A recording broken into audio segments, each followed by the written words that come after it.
A esta hora de la tarde establecemos contacto con el doctor Hugo Carbonó, un protagonista de la historia de hace 3 décadas en nuestro país.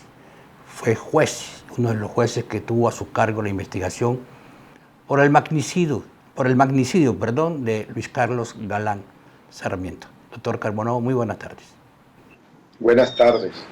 Doctor Hugo Carbonó, para entrar en materia, ¿qué motiva que se convierta el doctor Luis Carlos Galán en un objetivo de alto valor para Pablo Escobar y cómo se involucra el ejército en este magnicidio? Pablo Escobar era representante a la Cámara. Nadie lo conocía en esa época, sus actividades de narcotráfico.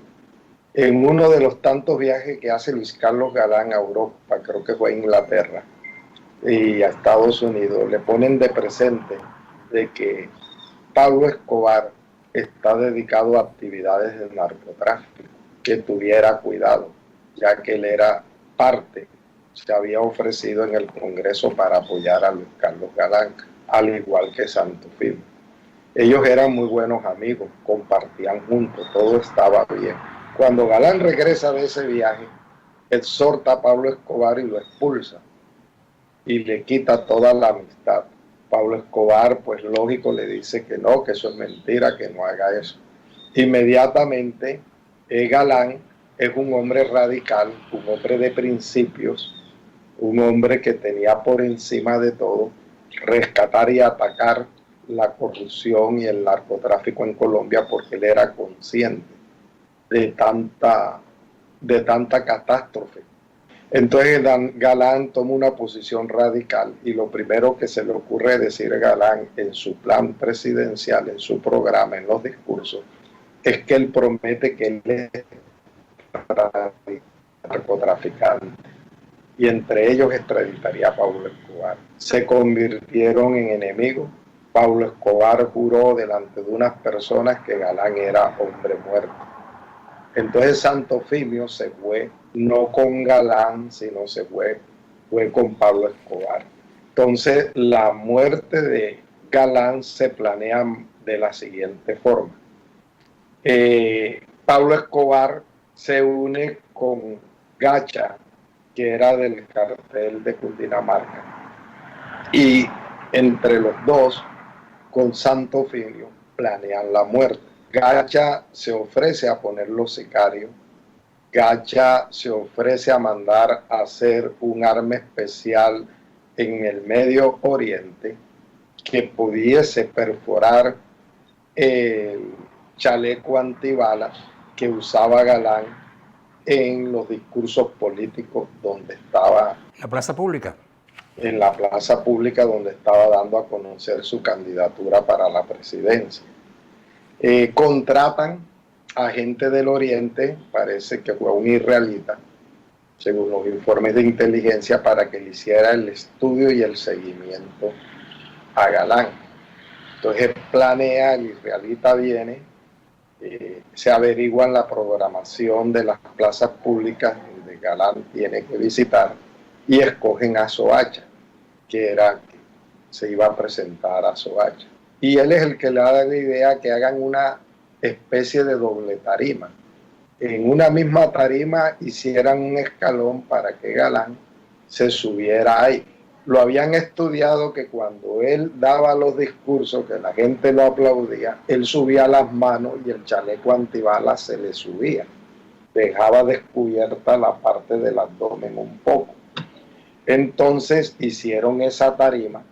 Cuando la gente de seguridad de Galán revisa la tarima, le parece extraño que hayan hecho una tarima un poquito más alta que las normales que se hacían para los candidatos presidenciales. Sin embargo, pues el comandante de policía, el jefe de seguridad, los escoltas, dejaron pasar eso. Entonces el israelita, ¿qué hizo? La persona contratada de por allá sugiere que los sicarios se metieran debajo de la tarima, allá abajo, con la metralleta, para que en el preciso momento que Galán ovacionara a la gente en su discurso y alzara los brazos, le dispararan en la parte que quedaba descubierta de su abdomen. los agentes del Estado qué papel están jugando en ese momento, paralelamente al plan? Hasta ese momento no se sabía nada.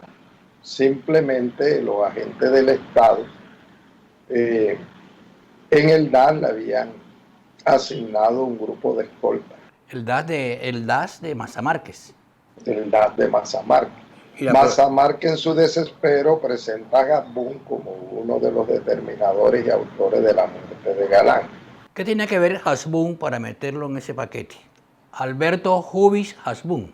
Eran muy parecidos físicamente, los turcos se parecen, altos, de entrada, gruesos, narigudos.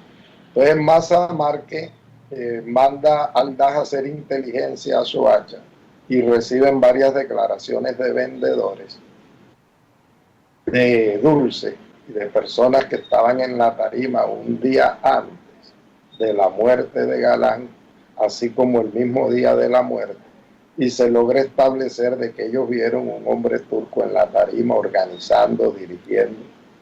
Entonces Hasbún viaja, ya Hasbún estaba en Bogotá, él vivía en Barranquilla, y entonces se reúne con el ministro de Agricultura de la época, apellido Obando, y Obando lo contrata para que en Chía, en Cundinamarca, le arreglara unas fincas y se la preparara en agricultura.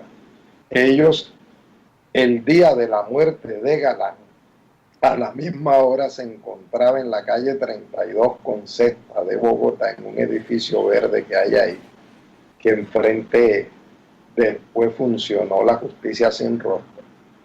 Estaba reunido el ministro Obando con Hasbún y estaban tomándose unos whisky allí. Obando dice que Hasbún tomó tanto que él tuvo que bajar los 11 pisos con él en el ascensor y lo embarcó en un taxi para donde estaba el hotel. Cuando Maza Márquez llama a los testigos de que vieron un turco en Soacha, le muestra una foto de Hasbún, lo llama reconocimiento de fila de personas y es donde lo capturan. Y los testigos dicen, sí, ese fue el señor que estuvo aquí un día antes que estaban haciendo de la tarima, señalan a Hasbún. Entonces estamos hablando aquí, doctor Hugo Carbonó, de que la Manguala Mafia, Ejército, DAS y Policía asesinaron a Galán? ¿En qué momento estas instituciones son permeadas? Porque es que estamos hablando no de hoy ni de ayer, que también se han descubierto perfilamientos. Ahora inventaron un aparato para hacer el seguimiento a las redes sociales. En fin, van a pasar muchas otras cosas, creo que peores. Pero ¿en qué momento permean estas fuerzas? En el momento de la contaminación del dinero. Pablo Escobar les ofreció mucho dinero, puestos, y le tenían nóminas paralelas, según un informe de inteligencia del propio ejército. Se dice que habían policías, comandantes de policía, comandantes del ejército que trabajaban para Pablo Escobar y Gacha Escondida. Él les tenía nóminas paralelas, les tenía relaciones públicas a sus familiares, les ayudaba a conseguir cargos aún en otros países y trabajaban para él.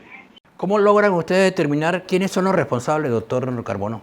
La foto de semana fue clave, porque están allí con unas metralletas debajo de la tarima. Entonces, esos fueron los que dispararon. Después Rocha confesó, cuando capturan a Rocha, que se vio ya perdido, confesó que a él lo contrataron para matar a Galán, a su esposa Arlé también, y que él sabía que los escoltas los habían cambiado adrede, que a él le habían avisado que todo iba a salir bien. Dijo cuánto le pagaron, le dieron un apartamento en un barrio por allá de Antioquia. ¿Cómo lo amenaza Santo Eufimio usted de muerte? Como él lo dijo en una reunión en Cartagena y le alcanzaron a interceptar las llamadas. ¿Cómo dijo él? Que yo era un juez muerto, que le había echado a perder toda su vida, su candidatura presidencial, e inclusive la clase política de Colombia me acusó a mí de ser yo fanático de Galán, admirador de Galán. Y resulta que inclusive hasta un general de la FAT, Fuerza Aérea Colombiana, que lo capturaron como el famoso cartel Azul. ¿Cuál era la figura del juez sin rostro? Recuérdeselo a las nuevas generaciones. La figura del juez sin rostro era que nadie lo conociera su identidad.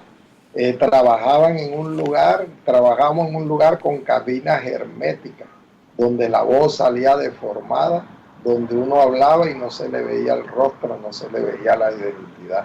Teníamos unos escoltas y un esquema de seguridad. Firmábamos por código, no firmábamos con nuestros nombres. No se recibía visita, nadie podía tener acceso a nosotros. Una pregunta final, doctor Carbonó. Han pasado 31 años desde aquel lamentable hecho que enlutó a nuestro país. Ya habían precedido la muerte del ministro Lara Bonilla y otros magistrados y jueces. Y en todas estas situaciones hemos visto el amangualamiento entre el Estado y delincuencia. ¿Usted cree que 31 años después existe la misma situación o no? Peor, porque precisamente se ha contaminado todos los poderes con el narcotráfico y con otros grupos que han ido surgiendo, pero la raíz de eso ha sido siempre el narcotráfico, la narcopolítica y toda esa situación. Muy amable doctor Hugo Carbonó, ex juez sin rostro, por su entrevista y por habernos aclarado aspectos del crimen de Luis Carlos Galán Sarmiento. No se olviden que nuestro compromiso es con la verdad.